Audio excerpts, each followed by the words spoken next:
नमस्कार, स्वागत है आपका बिस्तक पर। मैं आपके साथ तनीषा। देखिए, आज का दिन भारतीय स्टॉक मार्केट के लिए बेहद धमाकेदार रहा। वो इसलिए क्योंकि निफ्टी और सेंसेक्स ने नया ऑल टाइम हाई रिकॉर्ड जो बना लिया, और इसी बीच एक ऐसी रिपोर्ट भी आ गई है जिसने पूरे निवेश समुदाय में हलचल मचा दी है। दुनिया के सबसे बड़े और सबसे प्रभावशाली बैंकों में से एक जेपी मॉर्गन ने भविष्यवाणी कर दी है। आपको बता दें, भारत अब तक का सबसे बुलिश टारगेट रहने वाला है, ऐसा उनका कहना है। जेपी मॉर्गन का ये भी कहना है कि साल 2026 के अंत तक निफ्टी 50 आसानी से 30,000 के स्तर को छू लेगा। सोचिए, आज निफ्टी करीबन 26,300 के आसपास ट्रेड कर रहा है और यहीं से लगभग 14 से 15% की उछाल। क्या जेपी मॉर्गन को ये भविष्यवाणी सच में लगती है पूरी होगी, या ये सिर्फ एक उम्मीद है, या इसके पीछे कुछ ठोस डेटा मौजूद है? चलिए इसके बारे में विस्तार से आज बात करते हैं।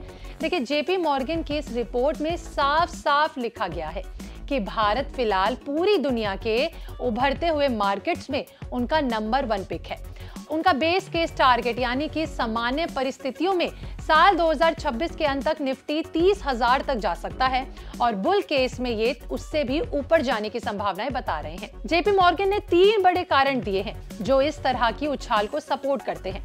चलिए बात करते हैं सबसे पहले कारण की। भारत की जीडीपी ग्रोथ साल 2025-26 में 6.8 से 7% रहने की उम्मीद है, जो दुनिया की सबसे तेज रफ्तार वाली इकोनॉमी में से एक है। दूसरा कारण है, भारतीय कंपनियों की कमाई लगातार 15 से 18% की रफ्तार से बढ़ने की संभावना है। वहीं तीसरा कारण है कि सबसे महत्वपूर्ण है वो ये कि विदेशी निवेशकों का भारत पर जबरदस्त भरोसा करना। जी हाँ, FII यानी कि फॉरेन इंस्टीट्यूशनल इन्वेस्टर्स अगले 2 साल में $100 बिलियन तक भारतीय बाजार में डाल सकते हैं। ये बहुत बड़ी रकम है। ये टारगेट सुनकर आपको लग सकता है कि क्या जेपी मॉर्गन पहले भी इतने सटीक रहे हैं? चलिए आपको उनके ट्रेड रिकॉर्ड्स के बारे में थोड़ा विस्तार से बता देती हूँ। साल 2023 के अंत में उन्होंने कहा था कि साल 2024 के अंत तक निफ्टी 23,000 तक होगा, लेकिन साल 2024 में बाजार ने उनकी उम्मीदों को पीछे छोड़ते हुए निफ्टी 26,000 के ऊपर तक पहुंच गया। फिर साल 2024 जब आई तो उन्होंने कहा कि साल 2025 में निफ्टी 27,000 तक जाएगा, लेकिन अभी नवंबर साल 2025 में ही 26,300 के स्तर को पार कर चुका है, तो 27,000 बेहद करीब है। इसका मतलब ये हुआ कि भारत की ग्रोथ उतनी तेजी से चल रही है जितनी दुनिया को उम्मीद भी नहीं थी। इसलिए इस बार 30,000 का टारगेट पहले की तुलना में और ज्यादा भरोसेमंद लग रहा है कि वो तो भारतीय लोग पार कर ही लेंगे। अब बड़ा सवाल, निफ्टी 30,000 तक पहुंचेगा कैसे? ये एक बहुत बड़ा सवाल है।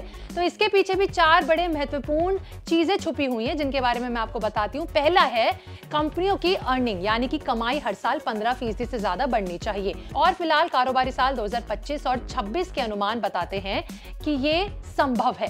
दूसरा, निफ्टी का वैल्यूएशन यानी PE रेशियो अभी 22.5 है। 30,000 पर ये लगभग 23 से 24 रहेगा, जो भारत के लिए ना तो बहुत महंगा है और ना ही बुलबुले हैं।